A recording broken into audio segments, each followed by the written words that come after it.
Hello and welcome to IGNOU BAPSH। तो आज हम BPSC ट्रिपल वन का 8th यूनिट देखने जा रहे हैं जिसका टाइटल है मैकेवले रिपब्लिकनिज्म। तो इंट्रोडक्शन से शुरुआत करते हुए हमें यह बताया जाता है कि जो निकोलो मैकेवली है उनकी जो ग्रोथ हुई वो वेरियस टाइप के वैक्यूम में हुई, जिसमें सोशियो रिलीजियस और पॉलिटिकल वैक्यूम्स थे। जहाँ पर उन्होंने देखा कि उनकी जो खुद की स्टेट है फ्लोरेंस की, उसमें बहुत ज़्यादा वायलेंस है और बहुत ज़्यादा सोशल कन्फ्लिक्ट्स के चलते जो फ्लोरेंस है वो डिक्लाइन पर जा रही है। उन्होंने ये खोजने की कोशिश की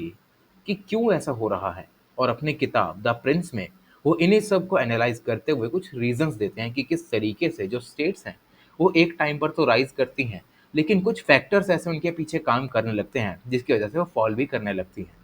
जहाँ निकोलो मैकेवली एडवाइस करते हैं कि एक जो प्रिंस है उसे किसी भी तरीके का जो भी इमोरल काइंड है, ठीक है, उसे इमोरल मीन्स को यूज़ करने से कभी भी हिचकिचाना नहीं चाहिए। अगर उसकी स्टेट पर बात आ गई है तो अगर उसकी स्टेट पर इंस्टेबिलिटी का खतरा है तो एक प्रिंस इमोरल मीन्स का यूज़ करके भी अपनी स्टेट को स्टेबल बना सकता है और आगे उसको बढ़ा सकता है। जहाँ वो ये सजेस्ट करते हैं कि किस तरीके से जो प्रिंस है उसे पावर को सबसे पहले सीज करना चाहिए और उसके बाद कैसे वो अपनी पावर को मेंटेन करके रख सकता है। और इसीलिए अपनी किताब द प्रिंस में निकोलो मैकेवली कुछ वर्च्यूज के बारे में बताते हैं। जैसे कि वो ये कहते हैं कि एक प्रिंस को हमेशा clever, thrifty, cultured, forceful, decisive and ruthless होना चाहिए पॉलिटिक्स में। जिससे हमें पता लगता है कि जो पावर और पॉलिटिक्स है वही ऐसे दो मेन प्रॉप्स हैं जिसकी वजह से जो प्रिजर्वेशन है स्टेट का वो मुमकिन हो सकता है।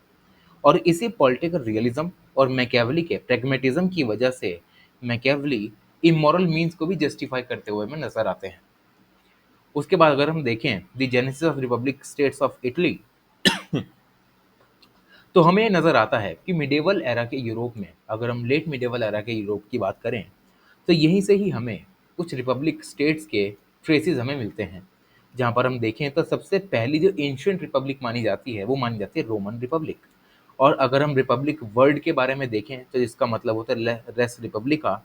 जिसका मीनिंग होता है पब्लिक और कॉमन अफेयर्स, जहाँ पर इंस्टीट्यूशनल एग्रीमेंट्स और मॉरल प्रिसेप्ट्स का यूज करके हम गवर्नेंस को इम्प्लीमेंट करते हैं। और हेंस जो मॉरल कंसर्न है रिपब्लिकिज्म का वो यही है कि हमारे पास एक सिविक वर्च्यू होना चाहिए, और सिविक वर्च्यू से ही हम रिपब्लिकनिज्म को अच्छे से समझ सकते हैं, ताकि हम रिपब्लिक के जो लॉज हैं जो उसने बना के रखे हैं उसको रिस्पेक्ट कर सकें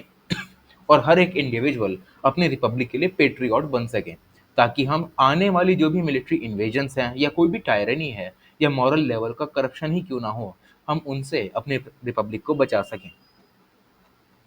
उसके बाद अगर हम देखें तो इटली में उस समय पर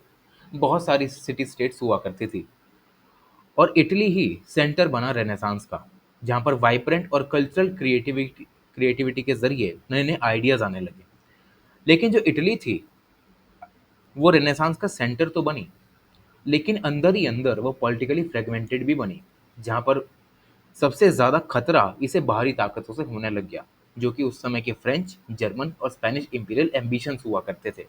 तो मोस्ट ऑफ द जो इटालियन स्टेट्स हुआ करती थी वो ओलिगार्कीज और कुछ सेल्फ प्रोक्लेम टायरेंट्स के द्वारा रूल की जाती थी। कि जैसे कोई सेनापति है, उसने देखा है कि मेरी जो सिटी स्टेट है उसमें लड़ाइयाँ चल रही हैं, इंटरनल कॉन्फ्लिक्ट्स हैं, राजा खुद को संभाल नहीं पा रहा है, राजा अपनी लड़ाई में लगा हुआ है, तो मैं ही अपने आप को राजा घोषित कर देता हूँ। तो ऐसे सेल्फ प्रोक्लेम टायरेंट्स भी उस समय पर इटली पर रूल किया करते थे। और ऐसे सिचुएशन में जो सोल्जर्स थे वो भी नेशनल लॉयलिटी को बैकफुट पे धकेल के अपनी पर्सनल सर्वाइवल को प्रायोरिटाइज कर दिया करते थे। क्योंकि ऑब्वियस सी बात है कि अगर एक सोल्जर जो है वो एक राजा के अंडर काम करता है तो उसे पता है कि उसको सैलरी मिलेगी, वो उसके लिए रॉयल बना रहेगा, वो अपने अपनी जो जान है वो राजा के लिए दे सकता है। लेकिन वही राजा के अगर सिटी स्टेट में अगर हम देखें तो इंटरनल कन्फ्लिक्ट्स बहुत ज़्यादा हो रहे हैं, वो राजा दूसरी स्टेट के साथ लड़ रहा है। तो इस पूरी सिचुएशन में जो सोल्जर्स हैं वो सबसे पहले अपने बारे में सोचेंगे कि हम सरवाइव कर सकें, बाद में नेशनल लॉयलिटी को देखेंगे। तो इससे भी जो इटली था वो और ज़्यादा डिग्रेड होने लग गया। उसके बाद हम देखते हैं कि इटली 5 मेजर स्टेट्स में डिवाइड हो गया और वो ये देखते हैं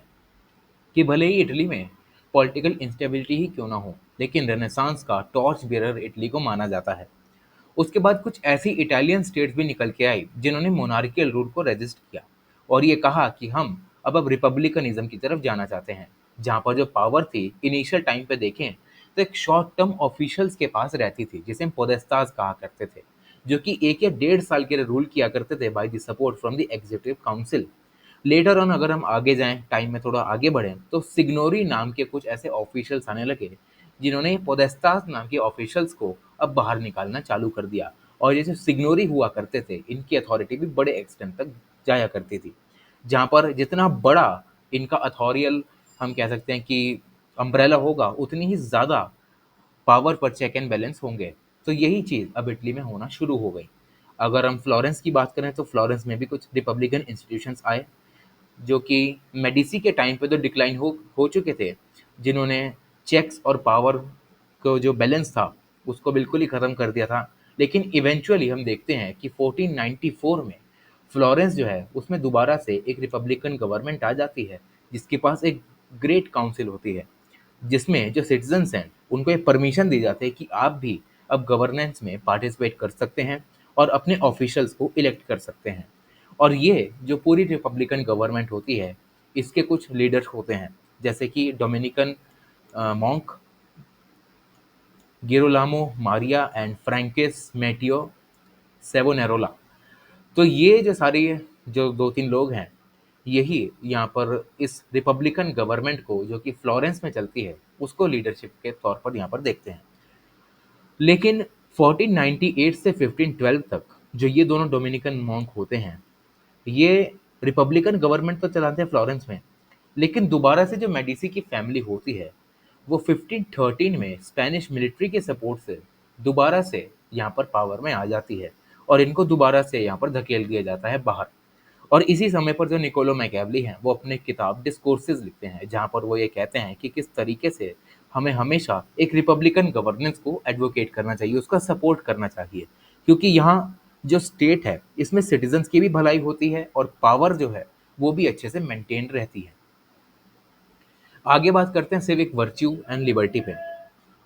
तो जनरली अगर हम देखें वर्च्यू का मतलब under the Greek philosophy and Christianity, तो ये देखा जाता है कि जो करुणा और क्लेमेंसी यानी नम्रता, इन सभी पर ये जो चीज़ें हैं वो टिकी रहती हैं। लेकिन जो निकोलो मैकियावेली होते हैं वो इन क्लासिकल मीनिंग को ही ऑल्टर कर देते हैं। वो ये देखते हैं कि अगर हम सिविक वर्च्यू की बात करें, जनरल वर्च्यू, जहाँ पर ये देखा जाता है कि अगर मार्शल क्वालिटी है किसी एक इंसान की कि वो अपनी रिपब्लिक को प्रिजर्व करने के लिए अपनी जान को खतरे में डाल सकता है, तब वो इंसान जो है वो वर्च्युअस है। लेकिन निकोलो मैकियावेली जब रोमन हिस्ट्री को पढ़ते हैं तो वो रोमन वर्च्यू के बारे में भी पढ़ते हैं, जहाँ वो ये कहते हैं कि अगर एक इंसान अपने ही देश से प्यार करता है, अपनी ड्यूटी को अच्छे से निभाता है और अपनी स्टेट को अपनी प्लेजर से ऊपर रखता है,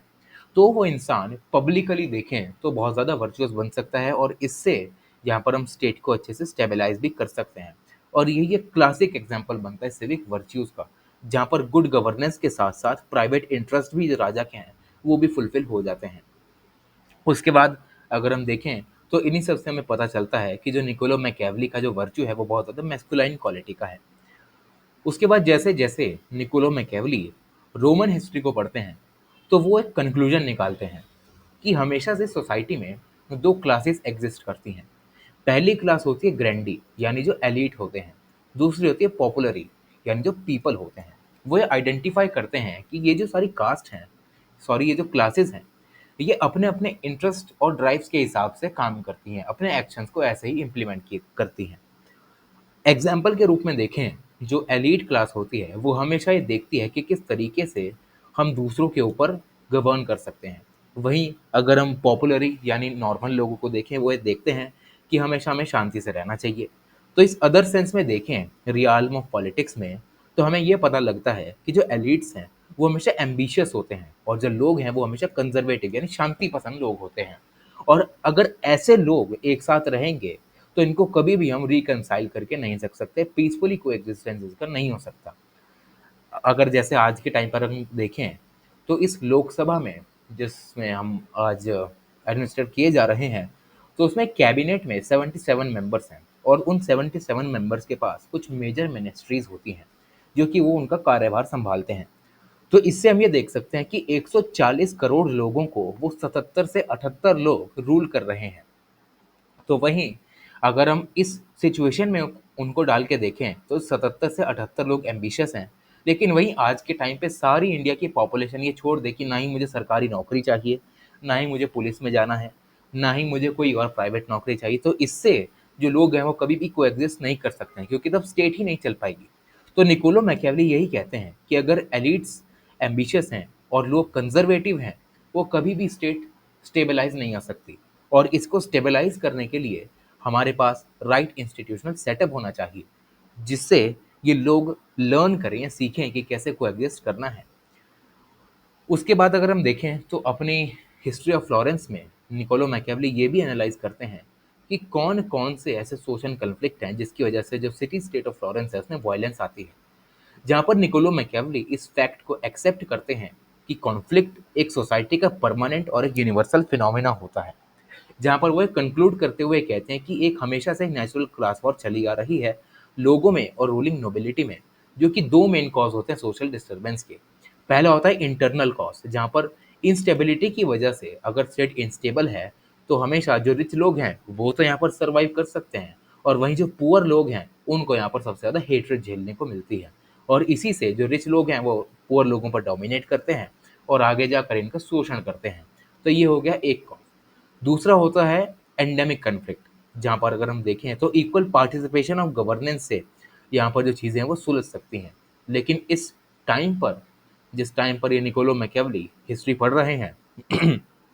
उस समय पर ऐसा नहीं हुआ करता था। जो लोग थे रूलिंग क्लास वाले वो अपने इंटरेस्ट के लिए काम किया करते थे, और जो पुअर लोग थे वो और ज़्यादा पुअर बनते जा रहे थे। तो निकोलो मैकियावेली ये कहते हैं कि अगर एक एंडेमिक कन्फ्लिक्ट को अच्छे तरीके से by equal participation of governance हम इसको मैनेज कर सकें तो ये स्टेबिलिटी प्रोवाइड कर सकता है स्टेट को। और ये स्टेबिलिटी प्रोवाइड करने का काम होता है डोमिनेंट क्लास के इंटरेस्ट का। अगर एक डोमिनेंट क्लास के इंटरेस्ट फुलफिल हो सकते हैं उस स्टेट में, अगर वो सेटिस्फाइड है, तब वो जो पूरी स्टेट है वो यहाँ पर स्टेबलाइज हो सकती है। लेकिन यही डोमिनेंट क्लास के इंटरेस्ट अगर फुलफिल नहीं हुए तो वो दोबारा से गरीब लोगों का शोषण करना शुरू कर देंगे ताकि अपने खुद के इंटरेस्ट वो फुलफिल कर सकें। तो जहाँ जो लोग हैं अगर उस स्टेट को स्टेबिलिटी पानी है तो सबसे पहले उसे अपनी डोमिनेंट क्लास के इंटरेस्ट को सेटिस्फाई करना पड़ेगा। अगर जैसे ही हमने उनके डोमिनेंट इंटरेस्ट को सेटिस्फाई कर दिया, वैसे ही हमारी स्टेट जो है वो यहाँ पर स्टेबल बन गई। आगे बात करते हैं लिबर्टी पे। तो निकोलो मैकियावेली अपनी 3 किताब लिखते हैं जिसका नाम होता है डिस्कोर्सेस, जहाँ पर निकोलो मैकियावेली थीम्स बताते हैं लिबर्टी की कैसी होनी चाहिए। जहाँ पर पहली किताब में वो डिस्कस करते हैं कि कैसे जो रोमन्स थे उन्होंने किंग्स के रूल को ओवरथ्रो किया और कैसे रिपब्लिकन लिबर्टी को लेके आए। सेकंड बुक में ये बताते हैं कि कैसे मिलिट्री पावर का यूज़ करके इन्होंने अपनी पावर का एक्सपेंशन किया ताकि हम इंडिविजुअल लेवल तक लिबर्टी को पहुंचा सकें। और थर्ड बुक में ये बताया जाता है कि कौन कौन से एफर्ट्स डाले इन रोमन्स ने जिससे कि लिबर्टी कंटिन्यूड समय तक चलती रही। तो जिसमें सबसे पहले इन सभी चीज़ों को पढ़ने के बाद निकोलो मैकियावेली एक डिस्टिंक्शन बनाते हैं फ्री और अनफ्री स्टेट्स में। उनके अकॉर्डिंग जो स्टेट्स हैं उन्हें अपने हिसाब से चलना चाहिए, जैसी उनकी विल है उन्हें वैसे ही रूल्स बनाकर गवर्न गवर्न करना चाहिए लोगों को। जहाँ पर निकोलो मैकियावेली ये ओपिनियन देते हैं कि जो फ्रीडम है वो सिर्फ पावरफुल स्टेट नहीं प्रोड्यूस कर सकते, बल्कि जो स्ट्रॉन्ग इंडिविजुअल्स हैं वो भी अच्छी खासी फ्रीडम को जनरेट कर सकते हैं। लेकिन अगर हम आगे जाके देखें तो जैसे जैसे टाइम आगे बढ़ता है वैसे वैसे जो आइडियाज़ होते हैं, अब ये आइडियाज़ इंडिविजुअल को इन्फ्लुएंस करना चालू कर देते हैं। जहाँ पर अब इंडिविजुअल में भी एक स्पिरिट ऑफ इंडिपेंडेंस आने लगती है। अब वो ये सोचने में यहाँ पर काबिल बन जाते हैं कि किस तरीके से हमें आगे काम करना है और क्या नहीं करना है। तो इससे इस सेंस में हम ये देख सकते हैं कि जो निकोलो मैकियावेली हैं वो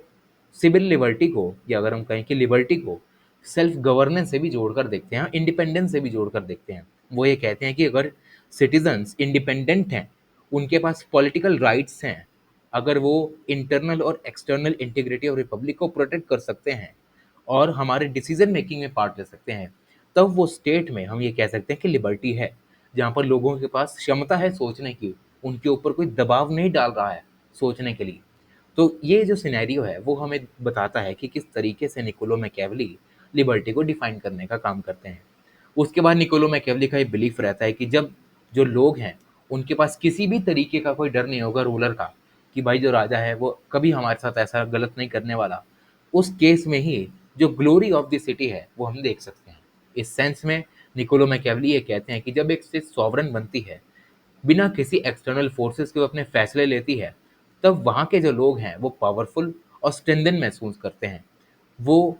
अफेक्शन को कल्टीवेट करते हैं लिबर्टी के लिए, जहाँ पर उन्हें पता होता है कि किस तरीके से फैसले लेने हैं, और यहीं से एक रिपब्लिक की गारंटी निकलती है कि वो आगे जाकर लोगों की लिबर्टी को प्रिजर्व करेगी और खुद भी स्ट्रांग बनेगी और स्ट्रांग इंडिविजुअल्स को भी प्रोड्यूस करेगी। तो ये होता है निकोलो मैकियावेली का पूरा डिस्कोर्स ऑन लिबर्टी। आगे बढ़ते हैं threats to liberty and republicanism. तो निकोलो मैकियावेली ये कहते हैं कि जो रिपब्लिकनिज्म की हमारी जो सोच है उसमें कुछ थ्रेट्स भी हैं, जहाँ पर वो देखते हैं कि पॉलिटिकल लाइफ में किस तरीके से करप्शन का रोल होता है। जहाँ वो ये कहते हैं कि जैसे जैसे जो मार्शियल वर्च्यूज़ हैं वो एक इंसान में अगर बढ़ने लगते हैं, वैसे वैसे उस इंसान के सिविक वर्च्यूज़ का डिक्लाइन होना शुरू हो जाता है। और यही सबसे बड़ा कारण बनता है उस समय की इटालियन सोसाइटी में, जहाँ पर इटालियन सोसाइटी में मार्शियल वर्च्यूज़ तो सबसे ज़्यादा हो गए, लेकिन लोगों ने सिविक वर्च्यूज़ को छोड़ दिया। और इसी सिविक वर्च्यूज़ के डिक्लाइन की वजह से जो इटली की सोसाइटी थी वो मॉरल लेवल पे डिग्रेड हो गई और पॉलिटिकल करप्शन भी हो गया। और सबसे ज़्यादा जो इसका प्रभाव था वो इटली पे ही हुआ, जहाँ पर लोगों ने बाहर से हमला करके इस पर राज करना चालू कर दिया। उसके बाद अगर हम देखें तो एज अ होल अगर हम रिपब्लिक को देखें, तो निकोलो मैकियावेली ये कहते हैं कि अगर एक स्टेट को सरवाइव करना है तो उसके इंडिविजुअल के पास सिविक वर्च्यूज होने ही चाहिए। क्योंकि अगर हम देखें तो जैसे जैसे एक इंडिविजुअल सिविक वर्च्यूज को छोड़कर लग्जरियस हैबिट्स की तरफ जाता है, वैसे वैसे उसके मॉरल लेवल पे डिक्लाइन होना शुरू हो जाता है। वहीं से जो रिपब्लिक की भी लिबर्टी है वो भी यहाँ पर सिग्निफिकेंट थ्रेट में आ जाती है। तो अपनी किताब द प्रिंस में निकोलो मैकियावेली ये कहते हैं कि हमेशा एक प्रिंस को कोशिश करनी चाहिए कि वो कुछ लॉज को इनेक्ट करे, जहाँ पर सिविक वर्च्यूज को भी इनकलकेट किया जा सके बिटवीन द सिटीजन्स, ताकि उन्हें अपने सेल्फ इंटरेस्ट से बढ़कर सिविक वर्च्यूज का पालन करना सिखाया जाए। तभी जो सिटीजन्स हैं वो अवेयर बनेंगे अपने लीगल कॉन्सिक्वेंसेस के बारे में, कि अगर सिटीजन को पता होगा कि अगर हम ये काम करेंगे तो हमें ये सज़ा मिल सकती है, तो इससे उनके लिए डायरेक्ट पाथ क्रिएट हो सकता है, जहाँ पर उन्हें पता होगा कि अगर हमने ये पर्टिकुलर एक्शन लिया तो स्टेट हमारे खिलाफ कोई लीगल कॉन्सिक्वेंस ले सकती है। और इससे जो स्टेबिलिटी है या जो लॉ एंड ऑर्डर है सोसाइटी या स्टेट में, वो इम्प्लीमेंट हो सकता है। तो ये एसेंशियल है रिपब्लिक के लिए कि वो अगर करप्शन उसमें है तो उसको फटाफट से उसको इरेडिकेट कर दे। और इस रीज़न को जस्टिफाई करते हुए निकोलो मैकियावेली ये कहते हैं कि एक लीगल मैकेनिज्म का होना बहुत ही ज़्यादा ज़रूरी है, ताकि लॉज को एग्जीक्यूट किया जा सके और गारंटी किया जा सके कि लीगल इक्वालिटी हमारी स्टेट में हो, जिससे कि जो आर्बिट्रेरीनेस है वो हमारी सोसाइटी से इरेडिकेट हो सके। तो ये हो गया हमारा करप्शन। आगे बढ़ते हैं मिक्स्ड कॉन्स्टिट्यूशन पे। तो Niccolo Machiavelli different types of government में डिफरेंशिएट नहीं करते, बल्कि वो एरिस्टोटल का जो क्लासिफिकेशन उन्होंने पढ़ा था गवर्नमेंट का, वो इसी को ही एक्सेप्ट कर लेते हैं, जिसमें मोनार्की हमने पढ़ी, एरिस्टोक्रेसी पढ़ी, जहाँ पर एरिस्टोटल जो है वो डेमोक्रेसी को भी क्रिटिसाइज करते हुए नजर आते हैं। तो निकोलो मैकियावेली ये कहते हैं कि इन सभी गवर्नमेंट्स को छोड़कर एक मिक्स्ड टाइप की गवर्नमेंट सबसे ज़्यादा बेहतर हो सकती है, जहाँ पर आर्बिट्ररी जो पावर है उसको चेक किया जा सकता है through the different institutions of representation. वो ये कहते हैं कि अगर हमें एक स्टेट में इंटरनल और एक्सटर्नल लेवल पे लिबर्टी को मेंटेन करके रखना है, तो हमें एक रिपब्लिकन गवर्नमेंट चाहिए, जहाँ पर जो एक्सटेंशन हो पावर का वो सिर्फ एलीट वर्ग तक ना हो, बल्कि हर एक इंडिविजुअल के पास कुछ पॉलिटिकल राइट्स हैं, जहाँ पर उसे ताकत मिले कि वो भी आगे जाकर डिसीजन मेकिंग में पार्ट ले सकता है और एक्टिव पार्टिसिपेशन से वो यहाँ पर अपनी जो स्टेट है उसको चला सकता है। तभी एक मिस गवर्नमेंट का जो कंडीशन है वो फुलफिल हो सकता है और आगे जाकर जो हमारा स्टेट है वो डेवलप कर सकता है। आगे बढ़ते हैं रोल ऑफ लॉ गिवर पे। तो निकोलो मैकियावेली का एक कन्विक्शन था कि लिबर्टी जो है वो तभी पॉसिबल हो सकती है जब हमारे पास एक प्रॉपर फ्रेमवर्क ऑफ लॉज हो। अगर लॉ हमारे पास होगा तो लॉ इंडिविजुअल को प्रोटेक्ट करेगा फ्रॉम द करप्ट रूलर, जिसकी वजह से जो इंडिविजुअल्स हैं वो अपने आप को लिबरेटेड महसूस करवाएंगे और वो कभी भी विक्टिम नहीं बन सकते सेल्फ डिस्ट्रक्टिव टेंडेंसी का, जिसे हम सेल्फ इंटरेस्ट के नाम से जानते हैं। तो उनका ये बिलीव था कि अगर एक रूलर ही सिविक वर्च्यूज को इंडिविजुअल लेवल तक पहुंचाने का काम करे with the help of religion, तो ये एक बहुत ही अच्छी टेक्निक हो सकती है, जिसकी वजह से जो प्राइमरी टास्क है लेजिस्लेटर का, लॉज को इनेक्ट करने का, वो आराम से फुलफिल हो सकता है। क्योंकि अगर हम देखें तो रिलीजन का यूज हमें निकोलो मैकियावेली ने यूनिट नंबर 7 में ही बता दिया था, जहां वो ये कहते हैं कि अगर रिलीजन के कुछ गुड लॉज को लेकर एक रूलर सिविल वर्च्यूज को इनैक्ट करता है इंडिविजुअल लेवल पे, तो वो इंडिविजुअल्स जो होते हैं उनको उनकी इंपॉर्टेंस पता चलती है, और इससे जो लॉ गिवर है उसका भी काम आसान बन जाता है, क्योंकि लोग जो है वो धर्म को मानते हैं, और धर्म के जैसे ही जो सिविल लॉज हैं या सिविल वर्च्यूज हैं, अगर वो ही वैसे होने लग गए तो इंडिविजुअल्स तो आंख बंद करके उन पर विश्वास कर लेंगे, और उनको पता होगा कि क्या चीज़ सही और क्या चीज़ गलत है। उसके बाद निकोलो मैकियावेली ये कहते हैं कि इंपॉर्टेंट पोजीशंस भी हमें यहाँ पर लॉ गिवर को देनी चाहिए, ताकि अच्छी अच्छी स्कीम्स जो है वो यहाँ पर वो निकाल सके। और उसके बाद निकोलो मैकियावेली ये कहते हैं कि जो लॉ है वो एक इनडिस्पेंसेबल एक यूनिट है सोसाइटी और स्टेट की, क्योंकि इससे लोगों में एक नेशनल कैरेक्टर जो है वो मोल्ड होता है, जहाँ पर मॉरल के साथ साथ जो सिविल वर्च्यूज़ हैं वो भी इंडिविजुअल में आते हैं, और इन वर्च्यूज़ की वजह से जो रिपब्लिक्स हैं वो और ज़्यादा स्ट्रांग बनती हैं, क्योंकि यहाँ पर किसी भी तरीके का कोई सेल्फिश नेचर नहीं होता, बल्कि यहाँ पर लॉ के ज़रिए सब चीज़ को अपहोल्ड किया जाता है। अगर कोई सही काम कर रहा है तो उसको रिवॉर्ड भी दिया जाएगा, वहीं अगर कोई बुरे काम कर रहा है तो उसको सज़ा भी दी जाएगी अकॉर्डिंग टू द लॉज। तो ये होता है हमारा law role of law giver. आगे बढ़ते हैं वॉयलेंस पे। तो निकोलो मैकियावेली ये कहते हैं कि जो वॉयलेंस का यूज़ है वो एक प्रिंस को तभी करना चाहिए जब वो अपनी पावर को एक्सपैंड करना चाह रहा हो या फिर अपनी पावर को सीज करना चाह रहा हो। तो निकोलो मैकियावेली ये कहते हैं कि वॉयलेंस अगर हम सोसाइटी के लेवल पर भी देखें तो एक एज अ शॉक थेरेपी हम यूज़ कर सकते हैं, जिसकी वजह से हमारी सोसाइटी में जो भी करप्शन है उसको भी हम क्योर कर सकते हैं, और सिविक वर्च्यूज़ को भी रिजुमिनेट कर सकते हैं। तो वंस अगेन वो ये कहते हैं कि जो रूल ऑफ लॉ है वो ही पीस और स्टेबिलिटी को मेंटेन करके रख सकता है पूरी स्टेट में, और ये सिटीजन्स के बिहेवियर को भी रेगुलेट करता है, क्योंकि अगर उन्हें पता है कि अगर उन्हें कुछ गलत एक्शन लिया तो उनके खिलाफ भी एक्शन लिया जा सकता है, तो इससे जो लोग हैं वो गलत एक्शन लेने से बचते हैं, और अपने आप ही जो ह्यूमन का बिहेवियर है वो रेगुलेट होने लग जाता है। और ये बिलीव बनता है आगे जाकर एक रिपब्लिकन गवर्नमेंट का, कि जहाँ पर जो लोग हैं वो अगर पार्टिसिपेट कर रहे हैं, उनके पास सोशल पावर है, उनके पास फ्रीडम है, लिबर्टी है, तो इससे जो सोसाइटी है उसमें वायलेंस का यूज़ कम से कम हो सकता है, और एक प्रॉपर मैनर में हमारी जो सोसाइटी है वो आगे बढ़ सकती है। तो यहीं तक हमारा पूरा यूनिट खत्म हो जाता है। Thank you so much.